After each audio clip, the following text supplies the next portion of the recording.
Okay, hello people of YouTube land, those that follow Ted and I on Twitch, and also needless to say that I kind of sort of forgot and said this out of order, but people that are part of the Cringe Crew Gaming Community Discord, and those that are listen to this onto whatever streaming platform that we decide to have the audio only version on. This is the Cringe Crew Gaming Movie Review Podcast, where we take a director's filmography, and we review each film and rank them, and give our thoughts. This is not Oppenheimer. That doesn't come out until July, and so therefore we decided to go with our next director, and it was a director that we were thinking about doing first, but just to kind of like make things like, as we said before with the Christopher Nolan thing, Ted was a huge Christopher Nolan fan, I'm a casual. So we wanted to have like the opposite of like the Bond podcast, just to see how interesting that would be. We decided to have like a director that we're both familiar with, and that is Mr. Stanley Kubrick. Although we noticed that all the films that he made in the 1950s, we basically haven't really seen. So, Yeah. although I've seen Spartacus, which I think was I think early that was 60s, yeah, I but think that was early mid 60s, yeah. yeah. But so that being said, we are going with his debut movie, Fear and Desire, which we'll definitely get to with likes and dislikes of our thoughts on this. But of course, Q2, what we're doing is a background of it. This was released in 1952 as an anti-war film, although the film does not depict a specific war. It was produced and released during the height of the Korean War, so I guess this might be an anti-Korean War film. Although I think it's just in general, just an anti-war film. Obviously directed by Stanley Kubrick. Um, Distributed by a man named Joseph Burston. Uh, that comes into a little bit um significance as we talk about the history of this film. Uh, that being said, released at the Venice Film Festival in 1952. In August, in March 31st, 1953, was released in New York City. And for worldwide was April 1st, 1953. And had a budget of $39,000 to $53,000. As for the cast, we have David Allen as the narrator, uh, a Jamaican American character actor and theater director Frank Silva as Sergeant Mack. We have Kenneth Harp as Lieutenant Corby and the General. We have director Paul Mazursky as Private Sydney, Steve Coit as Private Fletcher slash the captain, and Virginia Leith as the girl that the soldiers capture. As it seems, only 3 people of note are kind of in this, and I say of note in kind of quotations. What I mean by that, as in ones with Wikipedia articles, like Frank Silvera is known mainly as a theatrical actor and director. He got nominated for a Best Actor Tony Award for his role in The Lady of the Carmelas.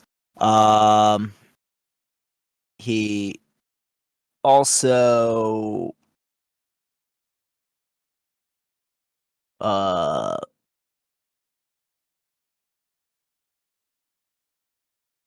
founded the Theater of Being, a Los Angeles theater for black actors in 1965. And he also had a recurring role in the NBC series, the NBC Western series, The High Chaparral. Uh, Unfortunately, he passed away in 1970 due to electrocuting himself while repairing a garbage disposal unit. Uh, Always hire a handyman. Paul Mazursky, who plays spoiler alert, the one that goes completely nuts and ends up being creepy. Ted Sidney is a director, and he was nominated for 5 Academy Awards and also 3 times for Best Original Screenplay, and for once for Best Picture for the movie The Unmarried Woman. He also directed movies Bob and Carol, Ted and Alice, Bloom and Love, Harry and Tonto, Moscow on the Hudson, and Down and Out in Beverly Hills, which I've actually seen Down and Out in Beverly Hills. And then the other person, Virginia Leith, her best known role is that of a woman's decapitated head that is being kept alive in the movie The Brain That Wouldn't Die, which was released in 1962 and shot in 1959. Your most notable role is a bodiless head in a... Oh, Jesus Christ. Yeah, in a 50s B movie that was released in the 60s. God damn it. Yeah. Now, as in how this movie got made, prior to shooting Fear Desire, Kubrick was a look photographer who had directed 2 short documentaries in 1951, Day of the Flight and Flying Parade. Both had theatrical release through RKO. Through his experiences of creating short films, Kubrick felt like he was ready to direct a narrative film, so he quit his full-time job and set to create this film. Originally, the budget was $10,000 because, well, he was gonna shoot this as a silent film, but due to in the end deciding to add sounds and effects and music, it brought the production up to $53,000, and he had to be bailed out by producer Richard de Rochemont on the condition that he helped Rochemont's production of a 5-part program about Abraham Lincoln for the educational TV series Omnibus. Interesting. Now, this film originally was distributed, like I said, by Joseph Burston. Joseph Burston ended up dying in a plane crash in 1953, and his company went out of business. After that, legend has it Kubrick destroyed the original negative of the movie and sought to do the same to every leftover print after the failed film fell out of circulation following Burston's death. And it was only rediscovered because some prints remained in private collections. And filming... People need to fucking stop messaging me. Yeah, anyway, Fear Desire had its first retrospective screening in 1993 at the Telluride Film Festival. In January 1994, Film Forum, a nonprofit art and revival theater in the Lower Manhattan, also announced plans to show Fear Desire on a double bill with Kubrick's another Kubrick film, Killer's Kiss. And even though the film's copyright has lapsed and is now in the public domain, so you could show it without without fear of legal actions. However, Kubrick tried to discourage it from gaining an audience and issued a statement that severely downplayed the film's value, and he recalled Fear Desire as a bumbling amateur film exercise. And that's what I have here. And I do have to kind of say, I don't think he was kind of wrong on that. department. Although I will say this much before Ted goes into what the plot of this movie is. Um, I personally have some positives with this. It's not going to be completely negative, although it might be mostly negative with me. Yeah. So for plot, we essentially follow 4 soldiers who we learn have fallen behind enemy lines after their plane crashes. And we just kind of follow them around trying to get back to their side of the front lines. They're running into various strangers on this. I believe they said it was an island. Yes. And kind of the perils of all 4 of them. Well, 2 of the 4, I guess, but so be it. Yeah. It was a pretty short, pretty simple movie. Felt like an episode of Gunsmoke, to be completely real with you. Or Combat, which is basically Gunsmoke, but World War II. Yeah. But now we go with likes or dislikes first. Dealer's choice, man. You have at it. All right, we'll go with likes. The cinematography is actually, for a cheap film made in the 1950s, pretty damn good. I mean, up to par with most Kubrick films. And before I was talking with Ted, I was thinking that Kubrick doesn't really have that much of a directing style. But to me, I think if there ever was, I would say definitely detail to cinematography. Yeah, I have to agree. I thought the lighting was notably good for being a 50s movie. Like, with a lack of color, it can often be really difficult to differentiate shapes and really have clarity throughout a movie. But I have to say that lighting was notably really good. I also thought sound is pretty high quality for the most part too. I mean, as good as it can be for a low budget 50s film. I mean, I thought it was solid. Yeah, especially for maybe the film being dubbed over. Because if I read that right, this was shot as a silent film. Yeah, definitely dubbed over. The voices were mostly matching, but you could kind of tell that it wasn't their inflection. But I mean, for the most part, it really wasn't bad. Yeah. I will also say that there are a few things that you can kind of see, some things that Kubrick does. I know that Kubrick does a lot of quick cuts in between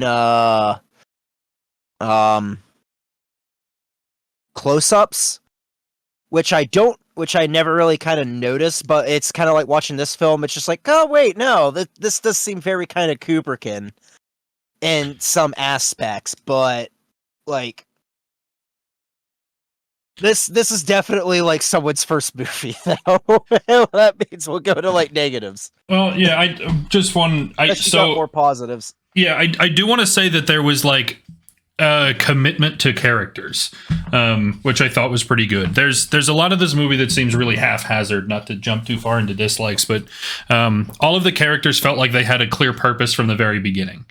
Yes. Everybody had a natural progression from the beginning to the end, whether it was consistency and they were the same, or whether they went through a change.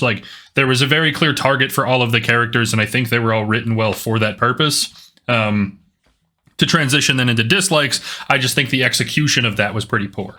I will say this before we get into dislikes. I just remembered one that I have. I like how to the actors, spoiler alert, when they go in and are trying to kill the general, the 2 actors that are the general and I guess a colonel are killed by the 2 actors that are playing the general and the colonel. So it's kind of another element to the anti-war sentiment, as in both sides are basically the same, as you and I. So they're essentially the actors are killing themselves. Yeah, I could get behind that. I again, back to I think that the execution of some of those character changes were pretty poor. They didn't necessarily give you a buy-in to, especially where he's going insane, right? It just kind of it's hard to buy in.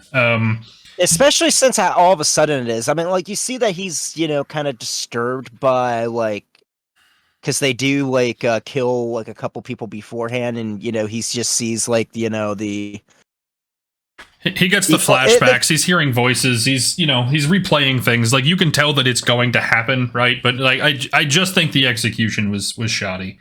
Yeah. The big, really striking thing to me that made this movie kind of like, what the fuck did I just watch? Everything lacks subtlety. Yeah. I recognize that a lot of Kubrick's movies try to make something big and poignant, make a point, give you some sort of principle to follow, whatever. This one just kind of like, it led in a few different directions, but it never really flushed any of them out. And at the end, you can just kind of boil it all down to, well, war is bad. But I mean, like the dialogue from the general at the end, like, okay, that he's basically outright telling you that war is bad. The general of the four that crash, like of your main characters, I suppose, like nothing that he says has any depth, any character whatsoever, like could be like a robot fucking butler from an 80s cartoon, because it's just no emotion, no depth, no person behind it. It's just a radio voice, and there's nothing to it. Yeah, I mean, to be honest, the only one that really like has like a half decent performance of this is the person that plays Mac. I was gonna say, I think Sydney's performance is decent. I think it was just a shitty character. Like there was no development, there wasn't any room for it. Like I almost wonder if this was like there used to be a gigantic disconnect between movies and TV, right? Right. And TV just didn't have the depth in characters because it was stuck into a shorter format. And I wonder if we didn't get some of that here. Like that was the overwhelming feeling that I got, that it's like, hey, some of this we have to rush and be haphazard because it's in a small format, even though it was an hour long instead of 20 minutes, half an hour, whatever it is. Like that's the way it started to feel. I don't want to shame anybody for their performance in this movie. I just think that like it didn't all become flush.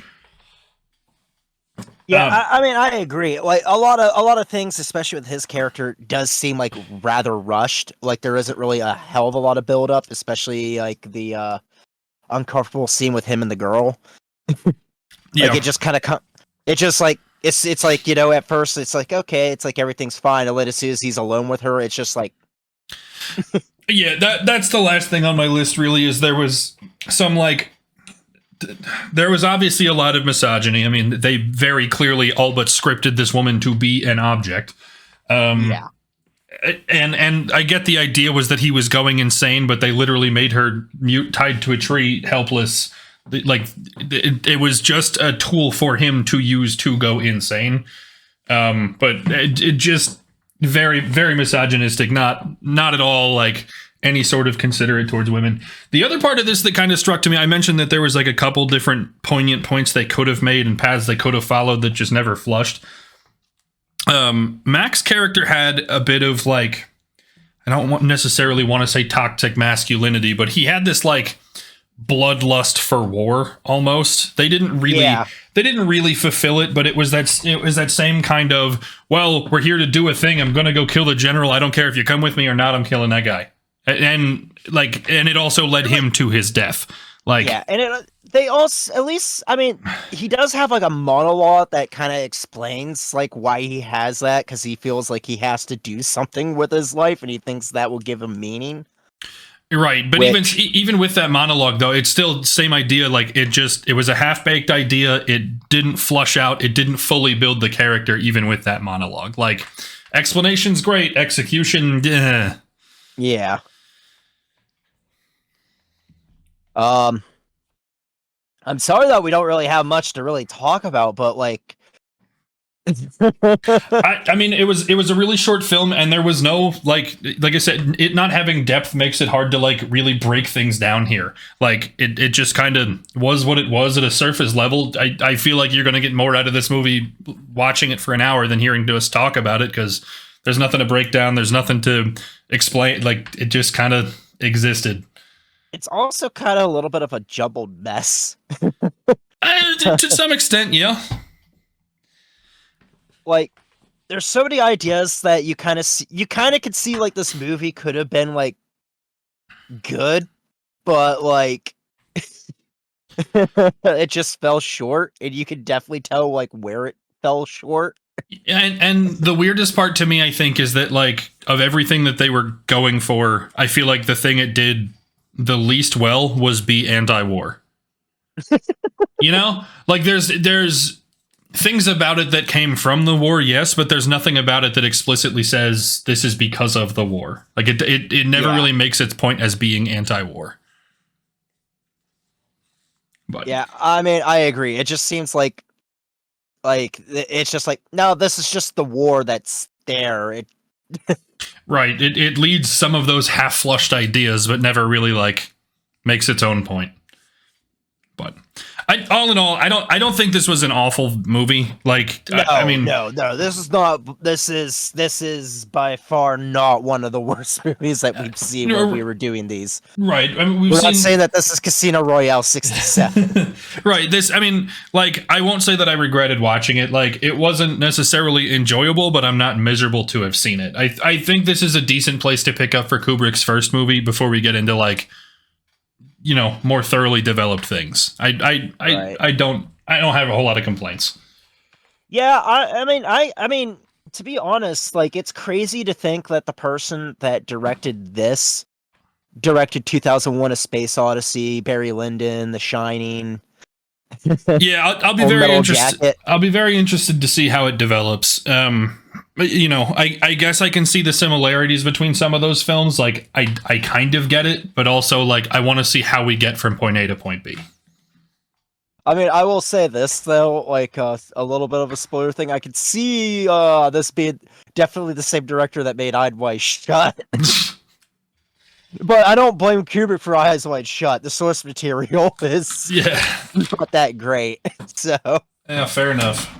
Well, normally I guess this is where we would get the rankings, but there's only one movie to rank, so I think it's first, last, and the middle. To quote a special guest of ours that was here during one of the episodes that we had, was it the Dark Knight episode that we had Sushi on, or was it no, it's Interstellar, right?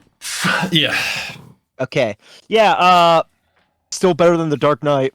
And yeah, he said it was better than The Dark Knight Rises, and he's very adamant about that point. I don't think it was that bad, The Dark Knight Rises, but to each their own, I suppose. I just wanted to add the meme to it, just to add time. All right. Well, as always, you can watch movies with us in the Discord on Tuesday evenings.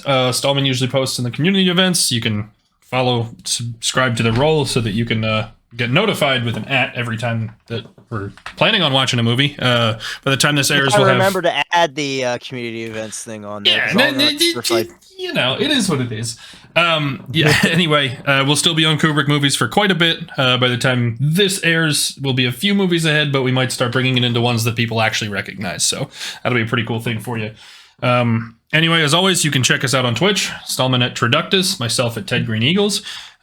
Thanks for watching, and we will see you here next week. Yeah, see ya.